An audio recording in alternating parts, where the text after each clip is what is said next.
Assam study চেনেলটোলৈ সকলোকে নমস্কাৰ জনাইছোঁ আৰু লৈ আহিছোঁ মই আজি আন এটা ভিডিঅ'। আজি ভিডিঅ'টো মই চমুকৈ দিব চেষ্টা কৰিছোঁ। প্ৰথম প্ৰশ্নটো নাটকৰ ওপৰতে দিছোঁ মই কেইখনমান নাটকৰ ওপৰত আৰু নাট্যকাৰৰ নাম।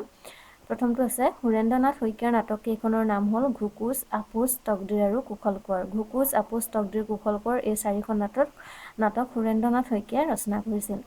কুমুদচন্দ্ৰ বৰুৱাৰ নাটক কেইখনৰ নাম হ'ল লিমিটেড কোম্পানী, ৰচনা কৰা হৈছিল 1945 চনত, তীৰ্থযাত্ৰী 1946 চনত, গুড নাইট ছাৰ 1906 চনত। 3 নম্বৰ কাণ কটা নাটকখন কাৰ? কাণ কটা নাটকখন হৈছে শিৱপ্ৰসাদ বৰুৱাৰ আৰু ৰচনা কৰিছিলে 1953 চনত। নম্বৰ 4 প্ৰবীণ ফুকনৰ দুখন নাটকৰ নাম লিখা বা উত্তৰ হ'ব মণিৰাম দেৱান 1948 চনত ৰচনা কৰিছিল আৰু লাচিত বৰফুকনো 1948 চনত। 5 নম্বৰ ত্ৰিকেন্দ্ৰজিৎ নাটকখন 1959 চনত, অতুল চন্দ্ৰ হাজৰিকাই 1891 চনৰ মণিপুৰৰ স্বাধীনতা আন্দোলনৰ বীৰ সেনাপতি ত্ৰিকেন্দ্ৰজিতৰ সংগ্ৰাম আৰু ফাঁচীৰ ঘটনালৈ ৰচনা কৰিছিল। অৰ্থাৎ এখন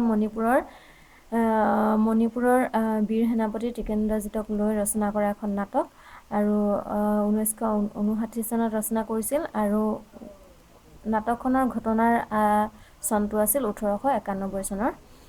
নম্বৰ 6 শাৰদাকান্ত বৰদলৈ নাটক কেইখন হ'ল মগৰিবৰ আজান 1950 চন, পহিলা তাৰিখ 1956 চন আৰু সেই বাটেদি 1958 চন। 3খন নাটক। নম্বৰ 7 বেণুধৰ ৰাজখোৱাৰ সামাজিক নাটক কেইখন হ'ল কুৰি শতিকাৰ সভ্যতা 1908 চনত ৰচনা কৰা হৈছিল, লখিমী তিৰোতা 1909 চনত আৰু অশিক্ষিতা ঘৈণী 1912 চনত।